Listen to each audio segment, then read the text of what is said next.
नमस्कार दोस्तों, मैं रमेश कुमार आप सबका स्वागत करता हूं आपके अपने यूट्यूब चैनल टाइम एकेडमी में।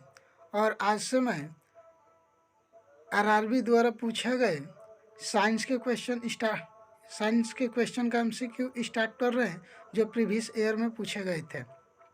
तो चलिए स्टार्ट करते हैं, चलते हैं। जो पहला क्वेश्चन दिया है हमारा कि निम्नलिखित में से किसके अणुओं के बीच आकर्षण बल अधिक होता है। तो हम सबको पता है कि जो ठोस होते हैं उनके अणुओं के बीच आकर्षण बल सबसे अधिक होता है। तो हमारा ऑप्शन नंबर कौन सा हो जाएगा? Option number D. Option number D. Next चलते हैं, अगला क्वेश्चन देखते हैं। अगला क्वेश्चन दिया हम कि पदार्थ के संदर्भ में निम्न में से कौन सा कथन सही नहीं है। यानी पदार्थ के संदर्भ में निम्न में से कौन सा कथन सही नहीं है, यह हमको क्या करना है, बताना है। तो पहला ऑप्शन दिया कि पदार्थ के कणों के बीच कोई आकर्षण बल नहीं होता। ऑप्शन बी दिया कि पदार्थ के कण द्रव और वायु में सतत स्थानांतरित होते हैं। ऑप्शन सी दिया कि पदार्थ कणों से बना होता है। और ऑप्शन डी दिया कि पदार्थ के कणों के बीच अंतर होता है। तो देखिए, ये पदार्थ की बात बोला है और कह रहा है कि पदार्थ के कण के बीच कोई आकर्षण बल नहीं होता है। तो हम सबको पता है कि आकर्षण बल होता है, तो इसलिए ये ऑप्शन हमारा गलत हो जाएगा, है ना। कौन सा? Option number A. Option number कौन सा हो जाएगा? ऑप्शन नंबर कौन सा हो जाएगा? Option A. Option A. Next चलते हैं। अगला जो क्वेश्चन दिया है कि ठोस के कणों के दिया है कि ठोस के कणों के संदर्भ में निम्न में से क्या सही है। ठोस के कणों के संदर्भ में निम्न में से क्या सही है। तो ठोस के लिए बात बोला है। तो देखिए, कह रहा है कि ये यानी रैंडम यानी यादृच्छिक रूप से गतिशील होते हैं। तो हम सबको पता है कि जो इनके जो कण होते हैं यानी इनमें आकर्षण बल ज़्यादा होता है, और आकर्षण बल ज़्यादा होने के कारण ये स्वतंत्र रूप से गतिशील नहीं हो सकते हैं। लेकिन इसमें हमको ये बताना है कि क्या सही है। उनके बीच बड़े अंतराल होते हैं, यानी ये भी पता है कि उनके मध्य जो इंटरमॉलिक्यूलर स्पेस होता है वो भी बहुत कम होता है। तो ये भी हमारा ऑप्शन नहीं होगा। अगला दिया है कि व्यवस्थित तरीके से विन्यासित होते हैं। तो यह ऑप्शन हमारा सही हो जाएगा, क्योंकि वो क्या होते हैं? व्यवस्थित तरीके से विन्यासित होते हैं। तो ऑप्शन हमारा कौन सा इसमें सही हो जाएगा? ऑप्शन नंबर कौन सा हमारा सही हो जाएगा? Option number C. Option number C. Next चलते हैं अगला क्वेश्चन चलते हैं। तो अगला क्वेश्चन हमारा क्या है? देखिए, कह रहा है कि अभी तक वैज्ञानिकों द्वारा पदार्थ की कितनी अवस्थाएं तय की गई है। तो ये भैया बच्चों को पता है कि पदार्थ की अब तक कितनी अवस्थाएं तय की गई है। कितनी अवस्थाएं भैया? 5। कितनी अवस्थाएं भैया? 5। तो ऑप्शन नंबर हमारा कौन सा हो जाएगा? Option number B. Option number B, क्योंकि पहली अवस्था ठोस, दूसरी द्रव, तीसरी गैस, चौथी चलेंगे तो प्लाज्मा है, और पांचवी अवस्था जो चलेंगे तो कौन सी है? Bose Einstein condensate. कौन सी है भैया? बोस आइंस्टाइन थोड़ा सा दिक्कत हो रहा है लिखने में, आइंस्टाइन, लेकिन बोल दे रहे हैं बोस आइंस्टाइन कंडेंसेट। जो ये पांचवी अवस्था बनी थी तो किसके नाम पर बनी थी? सत्येंद्रनाथ बोस और अल्बर्ट आइंस्टीन के नाम से मिलाकर ये पांचवी अवस्था बनाई गई थी। कौन सी? Bose Einstein condensate. तो कितनी टोटल अवस्थाएं हो गई? 5। चलते हैं अगला क्वेश्चन पर। अगला क्वेश्चन हमारा दिया है कि यानी खाली स्थान दिया और में विसरण अत्यधिक तीव्रता से होती है। में विसरण अत्यधिक तीव्रता से होती है। तो इसमें खुद ही बताइए कि तीव्रता यानी विसरण यानी एक दूसरे में खुदे मिलना। तो इसमें ये बताइए कि ये ठोस है, द्रव है, गैस है, प्लाज्मा है। तो इसमें विसरण सबसे अत्यधिक किस में होती है? तो गैसों में होती है। किस में होती है? गैसों में होती है, क्योंकि अभी देखते हैं कि गैस यहाँ यूज करिए भी, सुगंध वहाँ तक चला जाता है ना। तो ये हमारा ऑप्शन नंबर कौन सा हो जाएगा? Option number C. Option number C. Next चलते हैं अगले क्वेश्चन पर। तो देखते हैं कि अगला क्वेश्चन क्या है हमारा। दिया है यदि अमोनिया सच डेट गैस तो कपूर क्या है। तो हम सबको पता है कि भैया अमोनिया गैस है, तो कपूर किस अवस्था में होता है? ठोस अवस्था में होता है। किस अवस्था में होता है? ठोस अवस्था में। तो हमारा उत्तर कौन सा हो जाएगा? बी, ऑप्शन नंबर बी, यानी ठोस। चलते हैं नेक्स्ट क्वेश्चन पर। तो नेक्स्ट क्वेश्चन हमारा क्या है? नेक्स्ट क्वेश्चन जो दिया है कि निम्नलिखित में से कौन सा कथन गलत है? कौन सा कथन गलत है? तो पदार्थ के कण स्थिर अवस्था में रहते हैं, तो ये तो सरासर गलत है, क्योंकि पता है ब्राउनी गति भी पढ़े थे कि उसके जो कण होते हैं हमेशा इधर उधर गति करते रहते हैं, तो ये तो गलत हो जाएगा। ऑप्शन नंबर बी पर चलते हैं। ये दे रहा है कि पदार्थ के कण बहुत छोटे होते हैं, तो ये भी सही है, लेकिन हमको गलत ढूंढना है कि इसमें गलत क्या है। पदार्थ के कण एक दूसरे को आकर्षित करते हैं, यह भी सही है। और पदार्थ के कणों के बीच रिक्त स्थान होता है, ये भी हमारा क्या है? सही हो जाएगा। तो इसमें ये बताना है कि कौन सा कथन गलत है। तो पदार्थ के कण स्थिर अवस्था में रहते हैं, पदार्थ के कण बहुत छोटे होते हैं, पदार्थ के कण एक दूसरे को आकर्षित करते हैं, और पदार्थ के कणों के बीच रिक्त स्थान होता है। तो इस क्वेश्चन का आप लोग कमेंट करके उत्तर बताइएगा कि इसका उत्तर क्या सही है। देखते हैं आप लोग क्या कमेंट करते हैं। अगला क्वेश्चन दिया है कि मिश्रण प्रकृति में होता है। मिश्रण प्रकृति में तो सबको पता है कि मिश्रण दो प्रकार के होते हैं, एक समांगी मिश्रण और विषमांगी मिश्रण। तो इस हिसाब से हमारा ऑप्शन नंबर कौन सा सही हो जाएगा? ऑप्शन नंबर हमारा कौन सा हो जाएगा? सी, ऑप्शन नंबर सी। नेक्स्ट चलते हैं अगला क्वेश्चन। तो अगला क्वेश्चन देखते हैं कि क्या दिया है। अगला क्वेश्चन है निम्नलिखित में से कौन सा विषमांगी मिश्रण है? कौन सा विषमांगी मिश्रण है? तो कौन सा हमारा हो जाएगा इसमें? विषमांगी मिश्रण कौन सा दिख रहा है? दूध।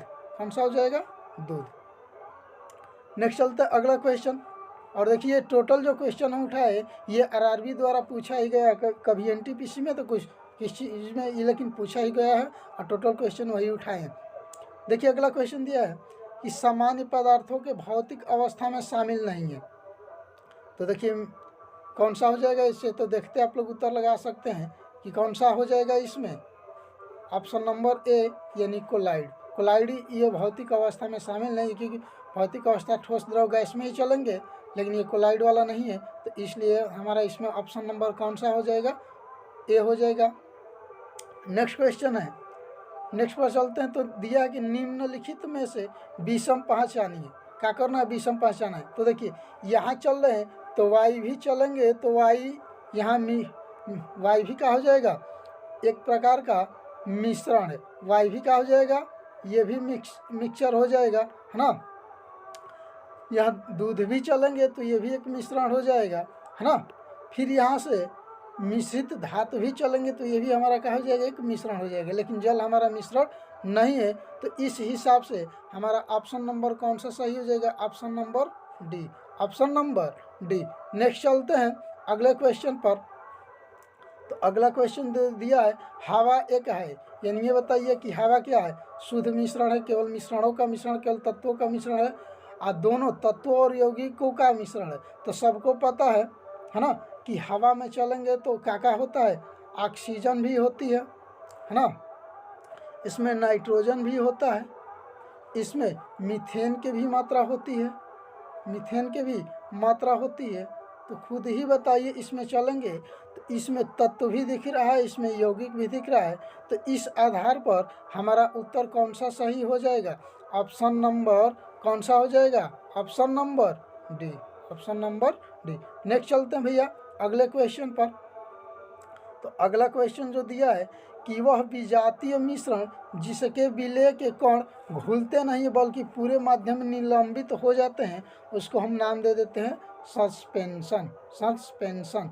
ऑप्शन नंबर हमारा कौन सा हो जाएगा? ऑप्शन नंबर इसमें कौन सा सही हो जाएगा? Option number B, option number B. Next चलते हैं अगले क्वेश्चन पर। तो अगला क्वेश्चन जो दिया है हमारा, अगला क्वेश्चन हाँ दिया है कि विज्ञान में कौन सा नियम मिश्रण के गुणों का पालन नहीं करता है? मिश्रण के गुणों का पालन नहीं करता है। तो इसमें दिया कि मिश्रण के घटक उनके गुणों को बरकरार रखते हैं। मिश्रण के अलग अलग पदार्थों के हो सकते हैं, इसे भौतिक विधि से अलग किया जा सकता है। तो ये तो सब पालन करते हैं, लेकिन इसकी संरचना तय है, ये गुण पालन नहीं करता है। तो इस आधार पर हमारा उत्तर नंबर कौन सा सही हो जाएगा? उत्तर नंबर यानी option number D. Option number D. चलते हैं अगले क्वेश्चन पर। तो अगला क्वेश्चन दिया है आपको कि जब दो तरल पदार्थ एक दूसरे में नहीं घुलते हैं, है ना, एक दूसरे में नहीं घुलते हैं और सॉल्यूशन नहीं बनाते तो उसे क्या कहेंगे? तो भैया नहीं घुले तो मिश्रण बनेगा नहीं, यानी वह मिश्रण होगा। तो इस आधार पर क्या बताना है आपको? आप तो खुद ही बता सकते हैं कि इसमें उत्तर कौन सा हो जाएगा? Option number C. Option number C. Next चलते हैं अगले क्वेश्चन पर। अगला क्वेश्चन जो है, अगला क्वेश्चन क्या दिया है कि दिया अगला क्वेश्चन कि शक्कर के घोल में शक्कर एक, अब ये बताना है कि इसमें शक्कर क्या है। तो शक्कर का घोल है, यानी कहने का मतलब कि इसमें क्या हो जाएगा? जल होगा। इसमें क्या होगा? जल, यानी जल यूज किया गया होगा, है ना। और फिर इसमें क्या होगा? चीनी होगा। इसमें क्या होगा? चीनी होगा। तो इसमें ये बताना है कि जो यह चीनी है यह किसका कार्य कर रही है, यानी इसमें घुली हुई, घुली हुई होगी तो ये क्या हो जाएगी? विलय हो जाएगी। और जल का हो जाएगा? विलायक। तो इसमें ये बताना है कि शक्कर क्या है। तो शक्कर इसमें क्या हो जाएगा? शक्कर जो होगा घुला हुआ पदार्थ हो जाएगा, यानी ऑप्शन नंबर का हो जाएगा बी हमारा सही हो जाएगा। चलते हैं अगले क्वेश्चन पर।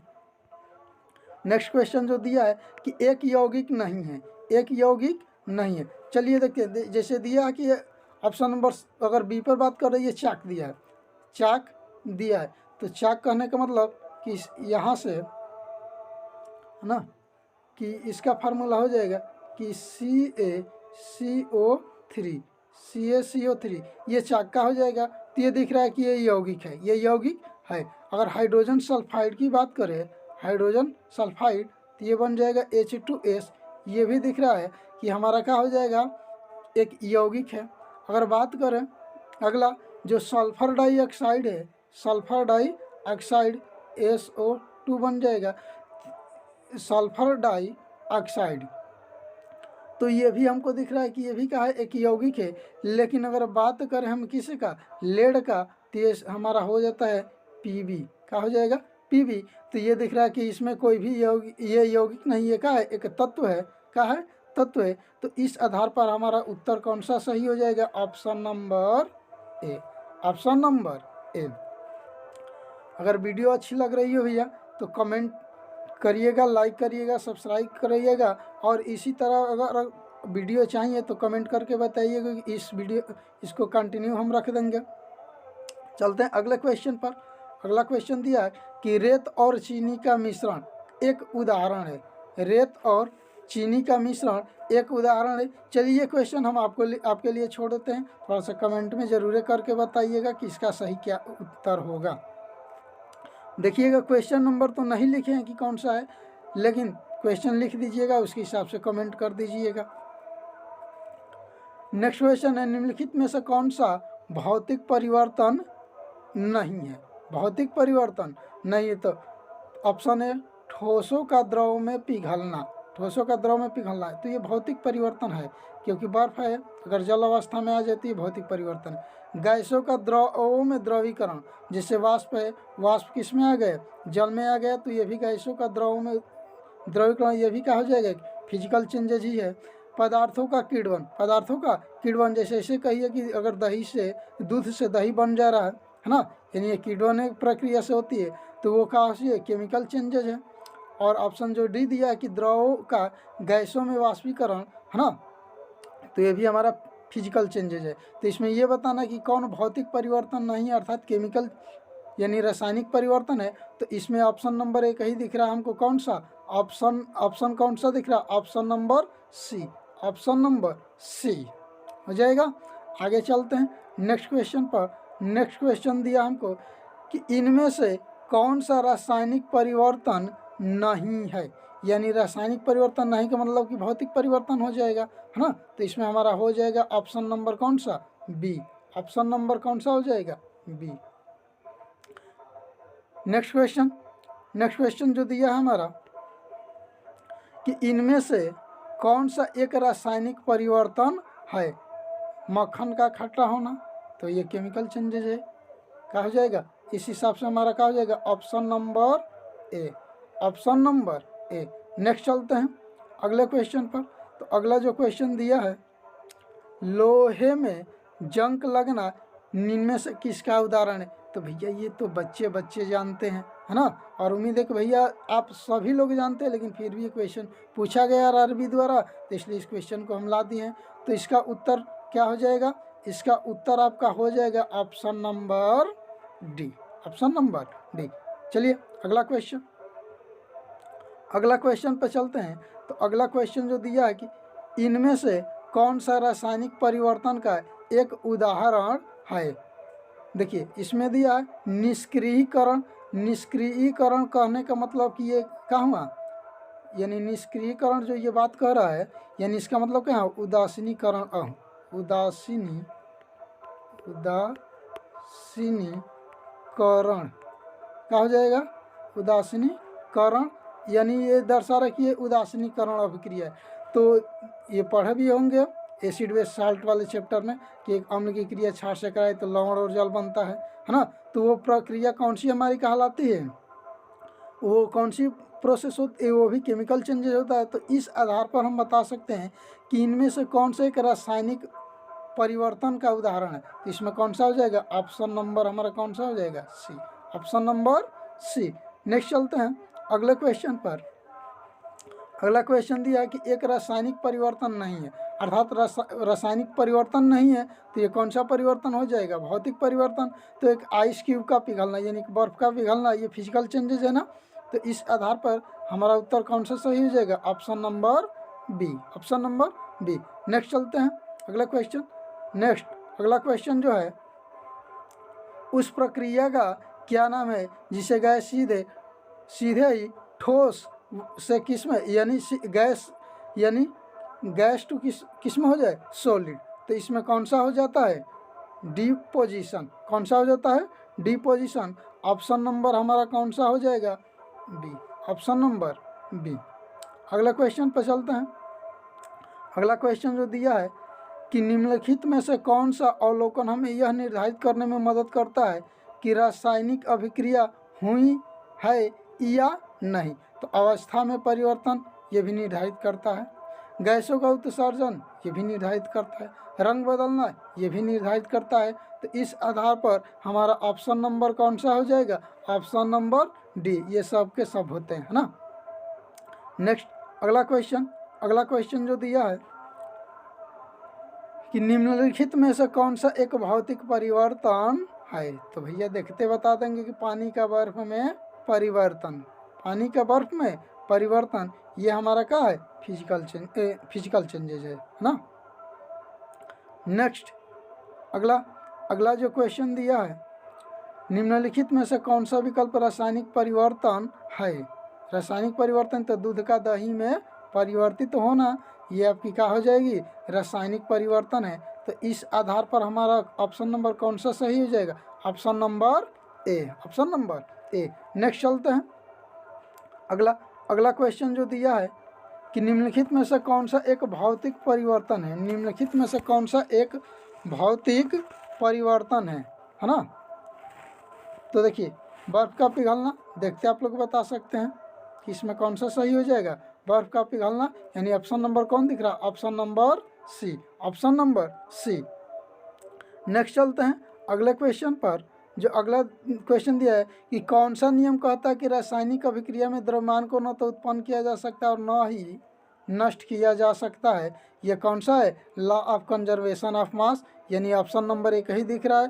कौन सा ऑप्शन नंबर भैया? Option number D, option number D. यानी ये द्रव्यमान संरक्षण का जो नियम होता है यही कहता है कि द्रव्य को न तो उत्पन्न किया जा सकता है और न ही नष्ट किया जा सकता है ना। किस नियम के अनुसार? द्रव्यमान संरक्षण के नियम के अनुसार। इस आधार पर हमारा इसमें ऑप्शन नंबर कौन सा सही हो जाएगा? Option number D, option number D. चलते हैं अगला जो क्वेश्चन है संतुलित रासायनिक समीकरण के अनुरूप, संतुलित रासायनिक समीकरण के अनुरूप होता है, यानी यही दिया कि द्रव्यमान संरक्षण का नियम, द्रव्यमान संरक्षण का नियम इसमें यह कहता है कि अभिकारक का कुल द्रव्यमान उत्पाद के कुल द्रव्यमान के क्या होता है, इक्वल होता है, यानी उसमें द्रव्य का कोई द्रव्यमान में कोई चेंजिंग नहीं होता, यानी total mass of reactant, total mass of, total mass of, total mass of reactant,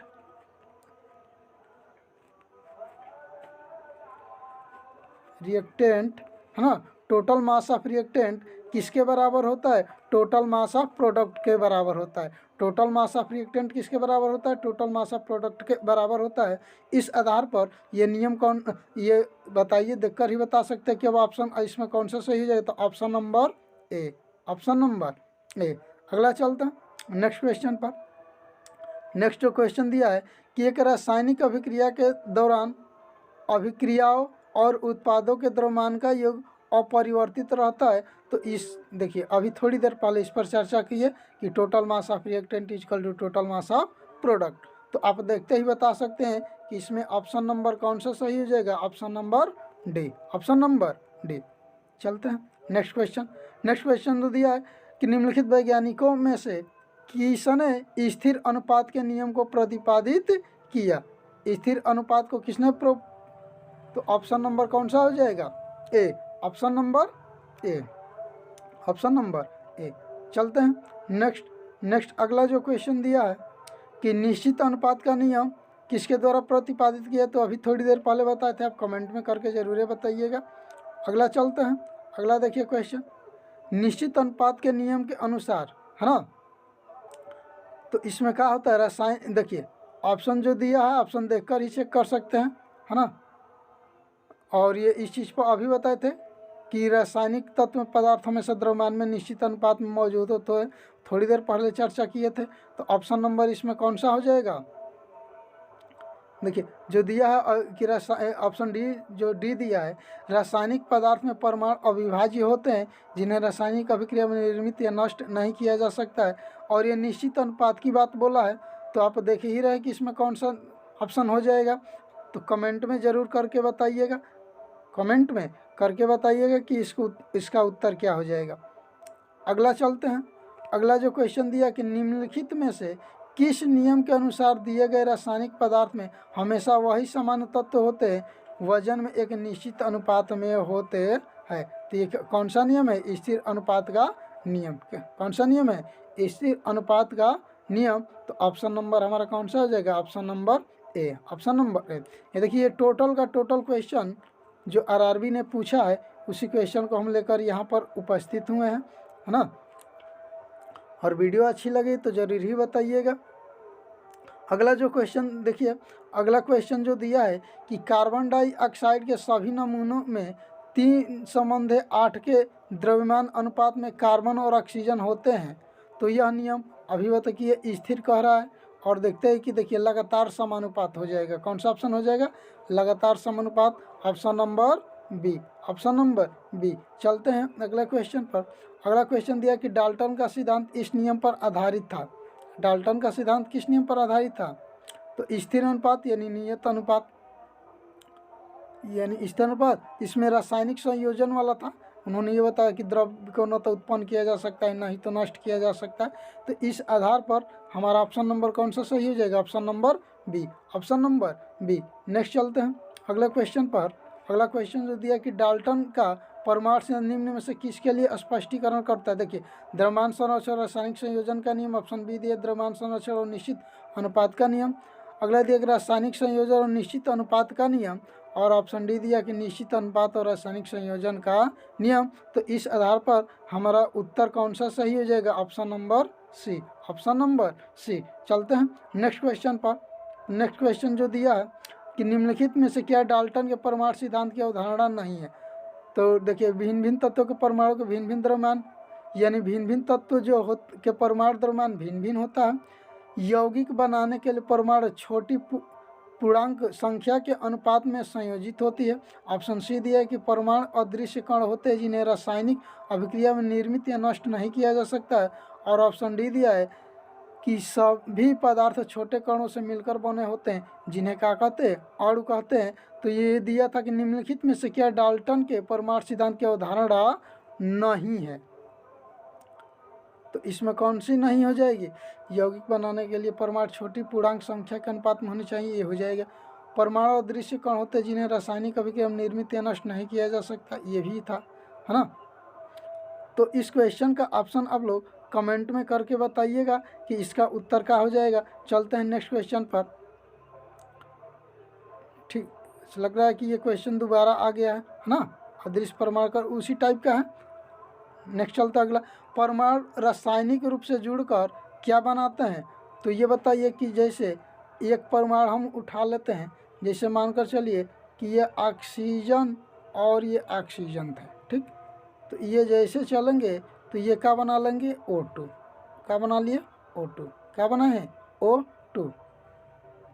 क्या बनाया था? जैसे ऐसे चलिए कि हम क्लोरीन और प्लस क्लोरीन की अगर बात बोले तो ये Cl2 बना, Cl2। तो ये भी परमाणु है, ये भी परमाणु है, लेकिन यहाँ परमाणु का हो गए, जुट गए। तो जुट गए तो यहाँ किसका निर्माण कर रहे? ये एक अणु हो जाएगा। तो इस आधार पर हमारा ऑप्शन नंबर कौन सा सही हो जाएगा? Option number A. Option number A. चलते हैं अगले क्वेश्चन पर। तो अगला जो क्वेश्चन दिया है कि एक ही तत्व या भिन्न भिन्न तत्वों के परमाणु मिलकर बनाते हैं। एक ही तत्व या भिन्न भिन्न तत्वों के परमाणु, जैसे हम मानकर चलिए कि एक तत्व हम ले लिए, कौन सा? हाइड्रोजन, है ना, और एक ले लिए यहाँ से क्लोरीन।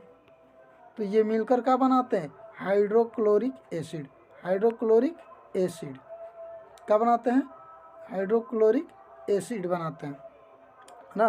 तो ये बताइए कि एक ही तत्व भिन्न भिन्न, ये भी भिन्न है, ये भी भिन्न है, और मिलकर ये क्या बना है? Hydrochloric acid. तो ये भी एक क्या हो जाए? आयन हो जाए, सॉरी अणु हो जाएगा। तो इस आधार पर हमारा ऑप्शन नंबर कौन सा सही होगा? Option number A. Option number A. चलते हैं अगले क्वेश्चन पर। अगला जो क्वेश्चन दिया है कि जल के कितने अणु कॉपर सल्फेट के एक अणु में उपस्थित होते हैं? ऑप्शन ए दिया है 5, ऑप्शन बी दिया है 6, ऑप्शन सी दिया है 3, ऑप्शन डी दिया है 4। तो देखिए दिया है कि कॉपर सल्फेट, तो थोड़ा सा सूत्र अगर मालूम होगा तो आप लोग कर लेंगे। कॉपर सल्फेट, कॉपर सल्फेट का सूत्र होता है CuSO4 इंटू है ना 5H2O। तो इसमें ये बताइए कि जो ये कॉपर सल्फेट है CuSO4 इंटू 5H2O में, यहाँ से जैसे चलेंगे तो इसमें जल के कितना अणु उपस्थित दिख रहे हैं? 5। कितना दिख रहा है? 5। तो इस आधार पर हमारा ऑप्शन नंबर कौन सा सही हो जाएगा? ऑप्शन नंबर है, यानी इसमें कितने जल के अणु उपस्थित हुए हैं? 5। नेक्स्ट चलते हैं अगले क्वेश्चन पर। अगला जो क्वेश्चन दिया है कि देखिए कैल्शियम ऑक्साइड में द्रव्यमान के अनुसार कैल्शियम और ऑक्सीजन का अनुपात, कैल्शियम यानी उनके द्रव्यमान का अनुपात बताना है। देखिए एक लेना है आपको, कौन सा? कैल्शियम, कैल्शियम, और एक लेना है कौन सा आपको? ऑक्सीजन, है ना। तो कैल्शियम का परमाणु द्रव्यमान अगर चले तो कितना होता है? 40। कितना होता है? 40, है ना।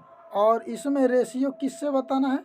रेशियो आपको ऑक्सीजन से बताना है। तो ऑक्सीजन का कितना होता है? 16। जैसे इसको हम कटा देंगे, ये हो जाएगा 4 से कटाइए तो 4 चौका 16 हो जाएगा ये, और 4 से इसको 8 से कटा दीजिए, ये 8 दूनी का 16 हो जाएगा, और ये 8 पचे 40 हो जाएगा, यानी 5:2 बनता। कितना बनता? यानी जैसे कैल्शियम था, ये कैल्शियम था और इधर ऑक्सीजन था, तो कैल्शियम का परमाणु द्रव्यमान कितना होता है? परमाणु द्रव्यमान, तो इसका परमाणु द्रव्यमान होता है 40, और इसका परमाणु द्रव्यमान कितना होता है? 16 होता है। कितना होता है? 16। जैसे इसको कितना से कटा देते हैं हम? 8 से, तो 8 पचे ये 40 हो जाता, 8 पचे 40, और इसको कटा देते तो 8 दूनी का कितना होता? 16, यानी ये रेशियो कितना मेरा? 5:2। 5:2, यानी कौन दिख रहा है? Option number A. Option number ए।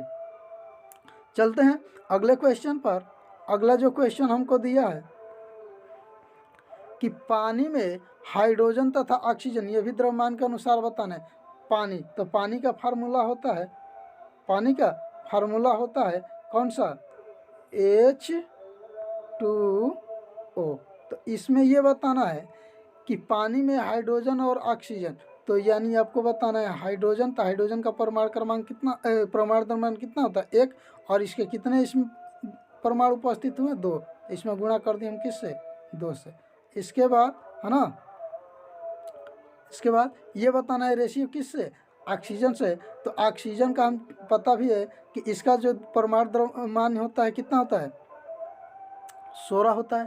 कितना होता है, 16 होता है। जैसे इनको हम कटा लेंगे, 2 से कटाए तो ये 1 टाइम में, और इसको कटा दिए तो 8 बार में। कितना बार में, 8 बार में। तो ये रेशियो कितना मिल रहा है, 1:8, यानी कितना मिला, 1:1 का मिल रहा है 8। तो देखिए ऑप्शन कौन सा दिख रहा है, option number B, option number B. Next चलते हैं अगले क्वेश्चन पर।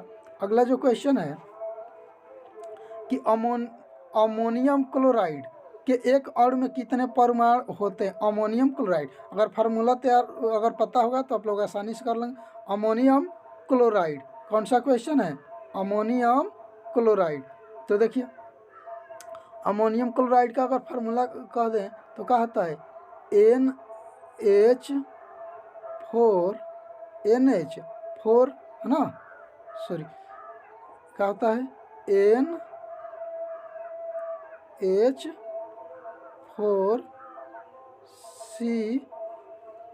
NH4Cl। तो काउंटिंग करिए कि इसके एक अणु में कितने परमाणु, तो क्लोरीन के 1 परमाणु 1 हो गए, हाइड्रोजन के 4 हो गए, और नाइट्रोजन के गए। तो टोटल काउंटिंग कर देंगे तो 1 4 5 और 1 6। ऑप्शन नंबर कौन सा हो जाएगा, option number D, option number D. चलते हैं अगले क्वेश्चन पर। जो अगला क्वेश्चन है दिया है कि NH4NO3 में नाइट्रोजन का प्रतिशत कितना होगा। तो देखिए प्रश्न निकाल के डायरेक्ट यहाँ से हम कर रहे हैं, है ना। तो इसमें ये देखिए NH4 में नाइट्रोजन के टोटल कितने एटम दिख रहे हैं, 2 एटम दिख रहे हैं। तो 2 और गुणे नाइट्रोजन का परमाणु द्रव्यमान कितना होता है, 14। तो 14 हो गया, बट थोड़ा सा इनको काउंटिंग कर लेते हैं यहाँ से। अगर निकाल लेंगे नाइट्रोजन का तो 2 गुणे 14 है ना, नाइट्रोजन के 2 एटम प्लस हाइड्रोजन के 4 और गुणे 1 कर लेते हैं, है ना, और प्लस 3 गुणे कितना कर लेते हैं, 3 गुणे, है ना, ऑक्सीजन का परमाणु द्रव्यमान कितना होता है, 16। अगर इसको आप कैलकुलेट कर लीजिएगा तो आपका उत्तर, थोड़ा सा कैलकुलेट करके चेक कर लीजिए कि इसका उत्तर क्या आ रहा है। ये ऊपर जैसे करते तो हमारा कितना होता है, 28। और जो आएगा इसमें थोड़ा सा 100 से गुणा कर लीजिएगा, क्योंकि किस में बताना है, परसेंटेज में बताना है। ठीक है, तो उम्मीद है कि कैलकुलेट करेंगे तो ऑप्शन शायद ये 35 आएगा।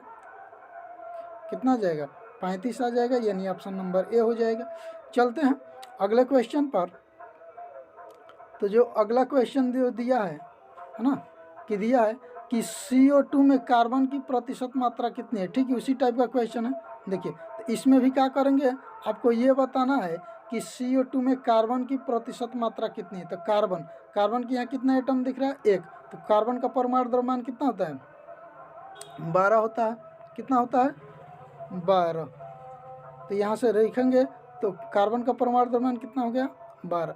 नीचे चलेंगे तो कार्बन का परमाणु द्रव्यमान कितना हुआ, 12 प्लस ऑक्सीजन कितने एटम देख रहे हैं, 2, और ऑक्सीजन का परमाणु द्रव्यमान कितना होता है, 16, और गुणे का कितना हो जाएगा, 100। तो जैसे इसको कैलकुलेट करेंगे तो 16 दूनी 32, और 32 और ये जोड़ देंगे तो कितना हो जाएगा, 44। यानी ये बन रहा है कि ऊपर था हमारा 12, नीचे था ये 44, और गुणे का कितना था, 100। यही था ना। तो इसको अगर कटा लेंगे तो 4 से, अगर 4 से इसको कटा लेते हैं तो 4 3 ये 12, 4 से कटा लेते इसको कितना हुआ, 11 टाइम, है ना। कैलकुलेट कर लीजिएगा। तो ये शायद पॉइंट, क्योंकि 300 बटे 11 यानी बन जाएगा, ये हल करेंगे तो ये जैसे हो जाता कि 300 बटे 11, तो 11 दूनी 22, यानी एक ही विकल्प ऐसे बनता, option number D, option number D. तो नेक्स्ट ऑप्शन नंबर कौन सा सही हो जाएगा, ऑप्शन नंबर डी। चलते हैं अगले क्वेश्चन पर। अगला जो क्वेश्चन है कि पदार्थ का वह सबसे छोटा कण जिसका स्वतंत्र अस्तित्व है। देखिए बोल रहा है कि इसका अस्तित्व है ना। तो किसका अस्तित्व यहाँ से होता है, परमाणु का तो अस्तित्व नहीं होता है। तो इस आधार पर हमारा ऑप्शन नंबर कौन सा सही हो जाएगा, option number D, option number D. चलते हैं अगले क्वेश्चन पर। सोडियम कार्बोनेट का आणविक द्रव्यमान होता है। Sodium carbonate, sodium carbonate. तो अगर फार्मूला अगर तैयार हो तो आप कर लें। सोडियम कार्बोनेट फार्मूला क्या होता है? Na2CO3। सोडियम कार्बोनेट का आणविक द्रव्यमान कितना? तो यहाँ सूत्र होता है Na2CO3। तो जैसे निकालिए सोडियम का परमाणु द्रव्यमान कितना होता है? 23। यहाँ कितने परमाणु उपस्थित है? 2। तो 23 दूनी 46। कितना हुआ? 23 दूनी 46 प्लस कार्बन का कितना होता है? 12। कितना होता है? 12 प्लस यहाँ से ऑक्सीजन के कितने एटम दिख रहे हैं? 3। और परमाणु द्रव्यमान ऑक्सीजन का होता कितना है? 16। तो 16 तिया 48। कितना हुआ? 48। अगर जोड़ेंगे तो देखिए 6 या ऐसे जोड़ ले कि 8 2 10 और 6 16, यानी यूनिट डिजिट 6 होना चाहिए, है ना। और टोटल जोड़ देंगे तो कितना हो रहा है? 4 1 5 और यानी देखिए 8 2 10 और 6 16 का 6 हासिल 1 4 1 5 5 4 9 और 1 हासिल 10, यानी जोड़ देंगे तो टोटल हमारा कितना रहा? 106। कितना रहा? 106। यानी ऑप्शन नंबर कौन सा हो जाएगा? Option number D. Option number D. Next चलते हैं अगला क्वेश्चन पर। पानी के 5 अणुओं का द्रव्यमान क्या होता है? पानी के 5 अणुओं का द्रव्यमान क्या होता है? तो पानी का फार्मूला होता है H2O। H2O। अब ये बताए कि यहाँ से एक अणु, इसके एक अणु का द्रव्यमान निकालिए तो ऑक्सीजन का 16 और इसका 2, टोटल कितना हो गया? 18। यानी इसके एक अणु का द्रव्यमान कितना हो रहा है? 18। और इसमें कहा आपसे कितने? 5 अणुओं का। तो 18 गुणे कितना कर लेंगे? 5 कर लेंगे। 18 गुणे 5 यानी 18 5 कितना हो जाएगा? 90। तो 90 यानी ऑप्शन नंबर कौन सा सही हो जाएगा? Option number B. Option number B. Next चलते हैं अगले क्वेश्चन पर। अगला क्वेश्चन दिया है कि नाइट्रोजन के 0.6 अणु का द्रव्यमान, तो उसी प्रकार से अरे एक का कितना होता है? नाइट्रोजन अणु बात बोला है, थोड़ा सा ध्यान दीजिएगा। क्वेश्चन में पूछा कि नाइट्रोजन 0.6 है ना, 6 अणु का द्रव्यमान, तो नाइट्रोजन अणु बोला है। तो नाइट्रोजन अणु का अगर एक अणु का द्रव्यमान निकालिए तो कितना हो जाएगा? 2 और गुणे नाइट्रोजन का परमाणु द्रव्यमान कितना होता है? 14। यानी टोटल हो गया 14 दूनी 28। यानी एक अणु का हम निकाल रहे हैं तो इसका द्रव्यमान कितना हो रहा है? 28। तो आपसे पूछा है कितने अणु का? कितने अणु का पूछा है? 0.6 का। तो हो जाएगा कि 0.6 और गुणे इसको हल कर देंगे कितना से? 28 से। कितना से? 28 से। तो जैसे 8 6 का 48, यानी यूनिट डिजिट कितना हो जाएगा? 8। 8 सब में, लेकिन पॉइंट एक ही अंक पर रहेगा। तो किस में दिख रहा है? ऑप्शन नंबर ए में। ऑप्शन नंबर ए। तो हमारा सही हो जाएगा ऑप्शन नंबर ए। नेक्स्ट चलते हैं अगले क्वेश्चन पर। अगला क्वेश्चन देखिए जो दिया है कि अणु का गठन करने वाले परमाणुओं की संख्या को कहते हैं। अणु का गठन करने वाले, जैसे मानकर चलिए हमने ले लिया जिंक सल्फेट, एक उदाहरण के तौर पर समझाते हैं। जैसे ले लिए जिंक सल्फेट